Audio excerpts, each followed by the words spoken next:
Inday Sara Duterte. May balita ho Kung yung mga isang buwan ho na balita, Chis Escudero tumanggap ng 30 million donasyon para doon sa kanyang kampanya.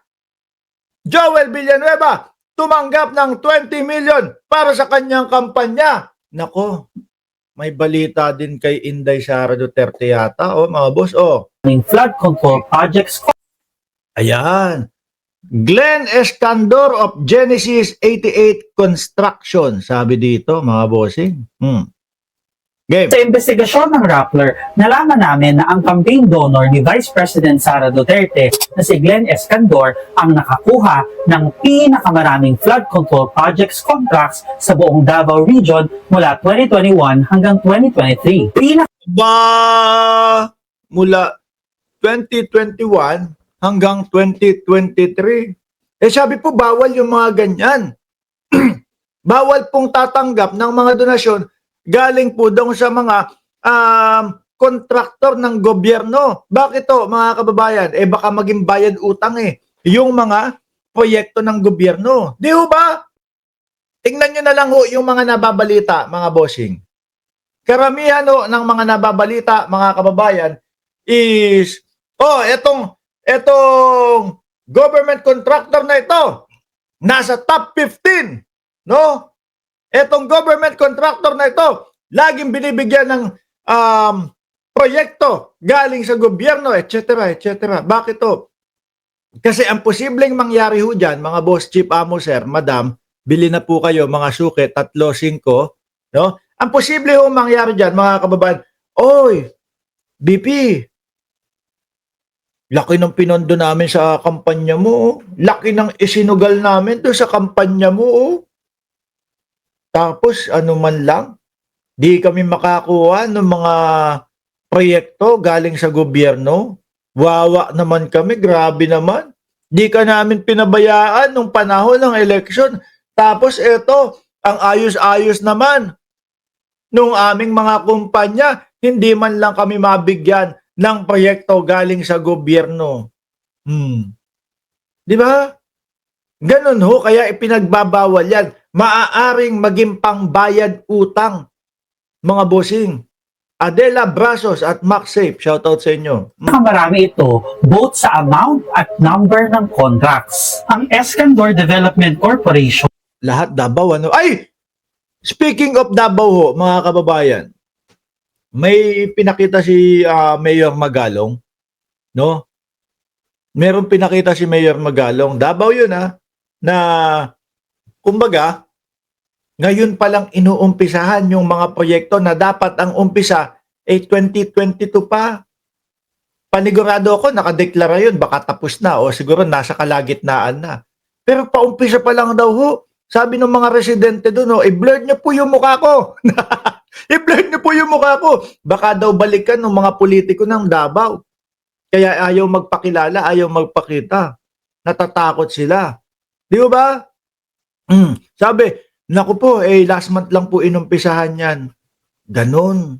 Sabi nung iba, sabi nung mga taga ron, wala pong flood dito, wala pong mga ghost project dito sa Davao. Ano yung nakita? Di ba? Ay nag-donate ng halos 20 million sa kampanya ni VP Sara noong 2022. Magkano? 20 million? Ari ni Glenn Escandor ang Genesis 88 Construction na nakakuha ng 35 na flood control projects sa buong Davao. 35 projects sa buong Davao Region amounting to 2.9 billion pesos. Base po yan sa data na nakalagay sa Sumbong sa Pangulo website. Ito po sinumbong sa Pangulo website. pong 35 flood control. Kaya ang ganda talaga nung ginawa ng Pangulo, Kasi rektahan pong sulat sa Pangulo, rektahan pong makapagsusumbong sa presidente, mga kababayan. Kumbaga, yung taong bayan straight to the president. Kasi ngayon, mga bossing, ngayon, taon, 2025 na. Makabagong teknolohiya na po. Bakit hindi natin gamitin yung makabagong teknolohiya upang sa ganoon, mas lumapat at mas dumikit ang mamamayang Pilipino o ang mga Pilipino sa presidente. Di ba, Romy Diaz, ikaw ba yung ano, yung kontrabida lagi na may bigote dito? Shout out sa iyo, boss. control projects na ito ay makikita lahat sa Davao City. Lahat sa Davao, ha? Sandali! Lahat ka sa Davao. Flood control. Bakit ganun? Pag bumabaha doon sa Davao, parang maladagat. Sabi ko nga ho sa inyo nung una kong nakita, wow, pwedeng mag-surfing dito Wow, dagat! Sabi hoy Mark, wow, Davao. Sa Davao yan. Ang lakas pa ho ng agos Base po sa bilang namin, itong 35 ay nire-represent ang 25% ng total ng flood control project sa buong Davao City, ang teritoryo ng mga Duterte. Oh. Bakit po ganun? Baha pa din sa Davao? Ibig sabihin, 1 in 4 flood control projects sa city ay napunta sa kaibigan ng mga Duterte. Ako Hindi naman ho natin iisipin na pinangbayad utang na loob yung mga proyekto ng gobyerno. Hindi po natin iniisip yun. Wala pong nag-iisip ng ganun. Sabi ni Liberty Arcambot, Waterworld na kami dito sa Pinas, Mark. Sabi Kasi ang daming flood control. Yung mga politiko, yung mga proponent, ang halos tinirada ng mga proyekto, mga flood control, tapos hindi naman ginagawa. Cairo Boliedo, ang reporter sa likod ng investigasyon na ito. Ipakikita ko sa inyo kung paano namin inimbestigahan si Escandor at ang iba pa naming mga finding. Katulad Galing nila mag-imbestiga doon. po ng CLTG Builders at Alfrego. Nakakamiss si ano pangalan nun? Magaling magbalita yun sa Rappler Si nakalimutan ko apelyido, nakalimutan na. Magaling ho yun no? Madami nga naiinis doon dati Yung maputi na medyo, di ko alam kung malambot or ano, nakalimutan ko na pangalan. Na pagmamay-ari ng pamilya ni Senator Bongo, matunog din po sa Davao City ang Genesis 88. So, Puro kaano nila, kaalyansa nila. Si Rambo Talamong, ayan, sabi ni Sir Miko. Boy, sobrang close kasi ng mga Escandor sa mga Duterte. Mga Escandor din po ang may-ari ng SDevco, ng Mandaya Hotel, pati ng Matina Enclaves. Una ko pong tiningnan ang website ng Sumbong sa Pangulo at kinuha ko po lahat ng contractors sa buong Davao Region. laking tulong talaga yung binuong website para sa Pangulo. Sumbong sa Pangulo. Mark, kinatay mo na naman ang surname ko. Okay lang, pogi ka naman. Hindi, sabi, Liberty Arcambot. Tama po, di ba? Sorry naman po. Tuloy. Linis po ng database ay gumamit po ako ng command sa sheet. Arcambot pala. Sorry po. Kala ko Arcambot. Tuloy. Sa tinatawag na pivot table. Mas madali po kasi nitong bilangin yung mga amount o yung mga numbers na gusto mong tingnan sa database mo. And Dami voila! Genesis 88 nga po yung pinakamaraming contracts sa buong Davao Region. Tingnan mo. Hindi ho natin sinasabi, hindi ho tayo naniniwala na ipinambayad utang po o pinambayad utang na loob dahil sila ay nag-donate doon sa pangangampanya ni Inday Sara Duterte. Hindi ho natin sinasabi, hindi ho nga natin siniisip yun. Hindi nga ho sumasayad sa utak natin yun Di po ako nakontento lang sa flood control projects. Chinek ko rin po lahat ng DPWH contracts ng Genesis 88 na available sa DPWH website. Base sa bilang namin, nasa 6.8 billion pesos na ang nakuha ng Genesis 88. Laki na! Kaya kung magbigay man ng donasyon, bawin-bawi pa din. Maning-mani kung magbigay ng donasyon, mula sa mga DPWH contracts, mula nang maitayo ang kumpanya nitong 2018 hanggang sa kasalukuyan. After the contracts, ang susunod na kailangan naming i-prove ay kung si Escandor ba talaga ang may-ari ng Genesis 88. Si Escandor. Alam mo, iniisa-isa nila, inuunti-unti talaga nila, Detalyado, sabi ni Sir Miko Boys. Yun napansin ko ibibigay namin sa inyo to. Sasabihin namin ganito. Pero, kasama nito, papatunayan namin kung siya ba ang talagang taong sinasabi dito. Kompleto rekado. Wala kang maibabalik. May sources know for a fact, pero para sure tayo ay sumangguni tayo sa Securities and Exchange Commission. Nakuha ko po ang General Information Sheet ng kumpanya mula sa SEC at napatunayan na si Escandor na po ang CEO ng firm. Magaling, oh. Officials din po ang mga kaanak niya, kabilang ang asawa niya at mga anak. Kasi po kung sa deep Alam nyo, hindi ko naman sinasabing si Escandor, ito yung plano nila, ito yung dahilan nila kung bakit nagdo-donate po doon sa mga politiko, mga kababayan. Pero karamihan sa mga ganyan, mga bossing, lalo na yung nakikita nila, ito, mananalo na to. Ito, okay na ito. Mukhang panalo na ito. Yun yung bubuhusan nila ng pondo. No, bubuhusan nila ng pondo para kapag ka nanalo, alagang tender care. Tama ba? Alaga sila doon sa mga nakaupo.